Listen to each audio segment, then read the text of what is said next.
Just under the master cam, the big black thing in the middle, you can see the teeth of the main wind gear. The main wind gear engages the wind idler to turn the wind key gear going clockwise. And the wind key gear turns the wind key, which is the part that engages the film take-up spool. During the counterclockwise rotation, the wind crank returns with a one-way clutch and the main wind gear doesn't move.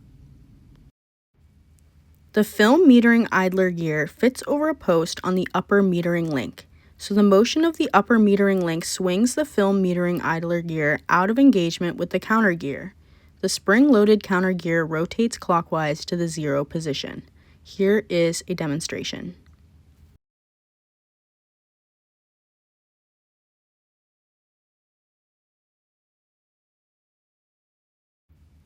The remaining gears and linkages control the film metering function, stopping the wind crank when a film frame is in position. Let's put a test roll in to demonstrate. In order to run the test roll through, we will first replace the wind crank parts. Seat the tiny pin into the tiny hole in the master cam. Replace the multiple exposure ring with its slot straddling the pin. The master cam, the black ring, has a spring on it that if you were to release the pressure would jump out of the position. That is why we are replacing the screws. Remove the screws while keeping pressure on the multiple exposure ring.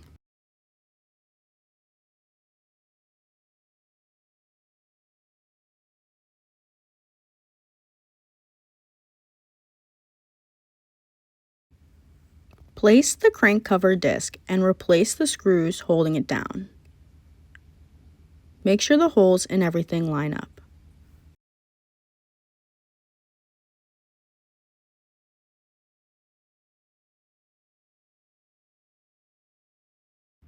You can now release the pressure from the ring.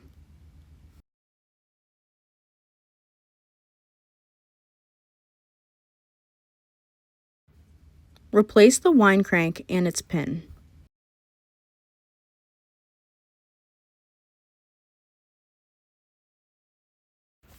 We have just closed the back on a fresh roll of film. The camera back pushes the camera back sensor lever towards the front of the camera, which attaches to the disengagement link, pulling it towards the back of the camera.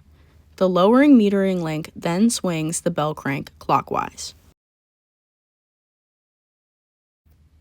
Keep a finger on the wind key gear as it will pop out. As you advance the wind crank, the paper backing turns the film metering roller. The main wind gear, turning clockwise, rotates the take-up spool through the film wind gears. However, since the film metering idler gear is disengaged from the counter gear, nothing else happens.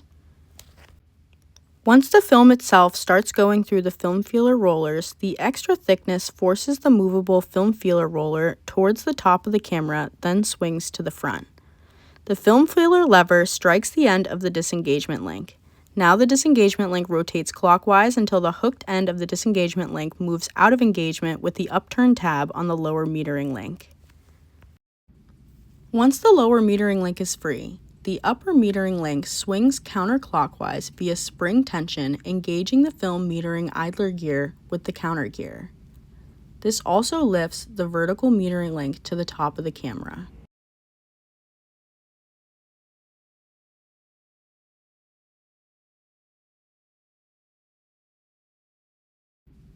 The wind crank latches and you can no longer turn it in a clockwise direction. The part that initially arrests the wind motion is the film metering cam follower. When the number 1 is in position, the pawl end or the left end moves towards the wind gear, engaging a row of notches in the main wind gear underneath the visible teeth. As that pawl end drops into engagement, the lower lug strikes the detent pawl latch, which then swings clockwise to free the detent pawl, which is spring-loaded, moves towards the main wind gear, engaging the same row of notches held by the film metering cam follower. The only direction you can turn the crank now is counterclockwise. In this direction, the wind crank turns with a one-way clutch and the main wind gear remains latched. The master cam, the big black thing, always turns with the wind crank. As it turns counterclockwise, it rises and then presses against a tab on the film metering cam follower out of engagement with the main wind gear. When it reaches ready position, the shoulder of the master cam strikes the left-hand end of the master cam follower, which now blocks the counterclockwise rotation of the crank. You can no longer turn the crank in either direction. This ready position is the only position at which you can release the shutter. You will later see the mechanism on the underside of the wind plate which cocked the shutter, but for now, watch as I depress the release button to fire the shutter. There is a stud visible through a slot in the mechanism plate which strikes the lower forked end of the detent pawl, pushing it out of engagement with the main wind gear and re-engaging it with the detent pawl latch. So pressing the shutter release button does two things. It releases the shutter and it disengages the detent pawl to free the main wind gear. Now you can turn the wind crank clockwise to bring the next frame into position. Advance the film through the remaining exposures to study the operation.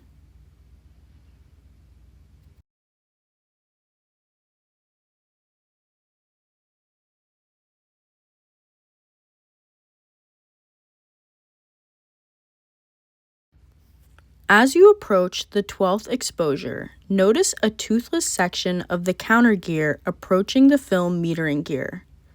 This makes it so you can turn the wind crank but not the exposure counter as you wind the rest of the film onto the take-up spool.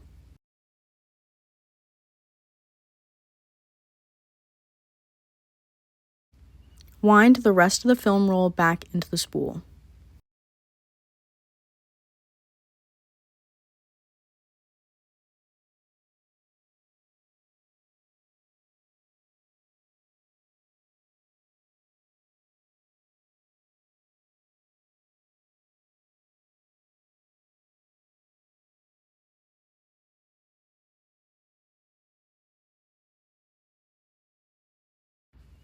Remove the back, take out the test roll,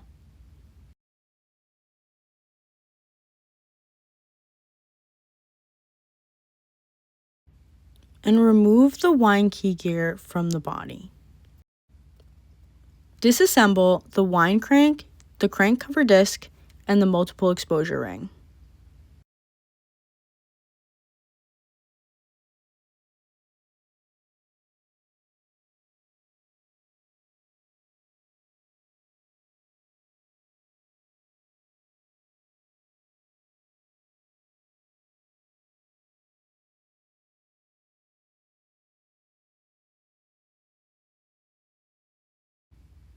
Lift the pin out very carefully. After noting the proper position, lift off the master cam.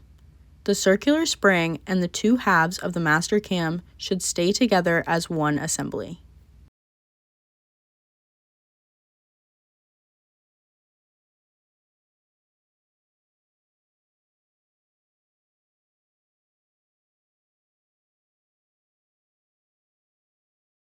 Now you can see the main wind gear more clearly. Lift off the spring and the carrier disc.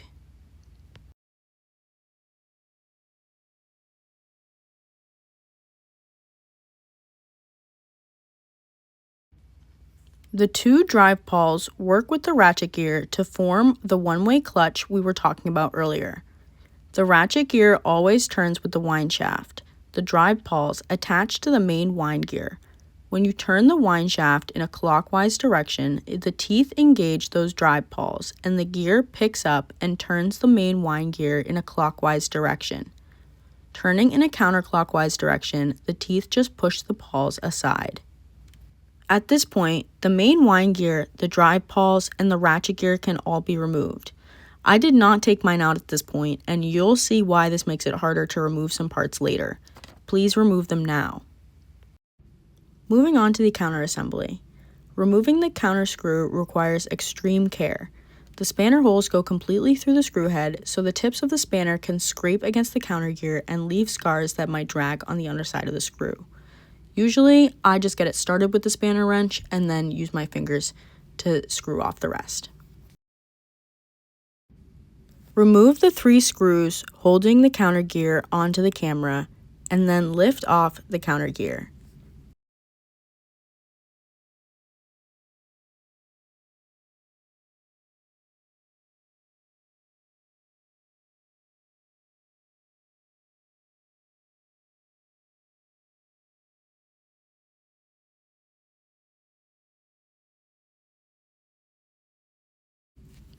Examine the film metering cam with its spring.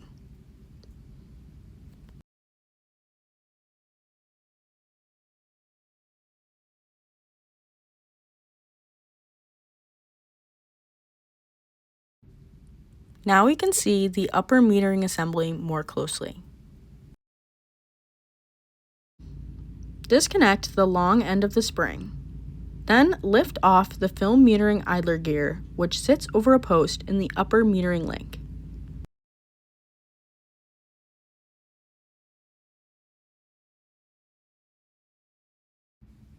Remove the shoulder screw and lift out the spring.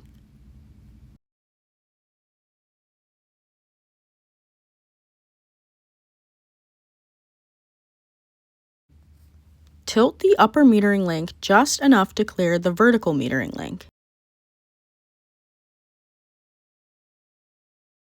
Lift out the film metering cam and its spring.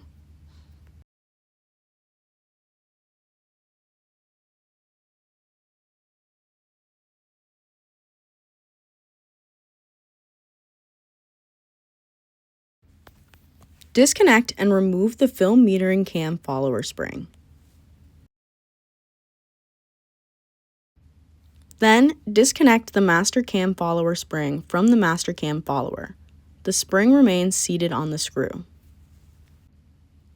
Remove the screw holding the film metering cam follower. Tilt the film metering cam follower until its upward projecting tab clears the cutout in the vertical metering link. Disconnect the spring from the disengagement link. Then disconnect the other end of the disengagement link spring and remove the spring from the camera.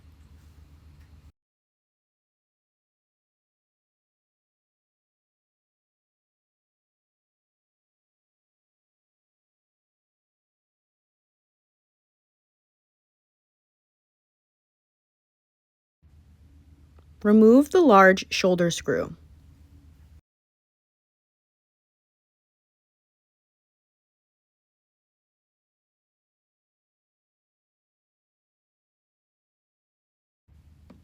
Three screws hold the film feeler assembly. Take out the two large screws towards the back of the camera, and then remove the smaller screw and slide out the supply spool ring.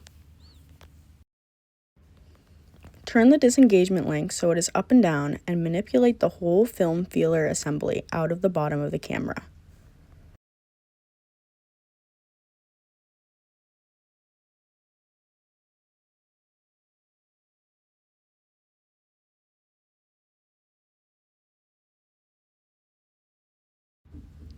Using your spanner wrench, unscrew the notched retaining screw holding the bell crank and lift out the bell crank and the lower metering link as one assembly.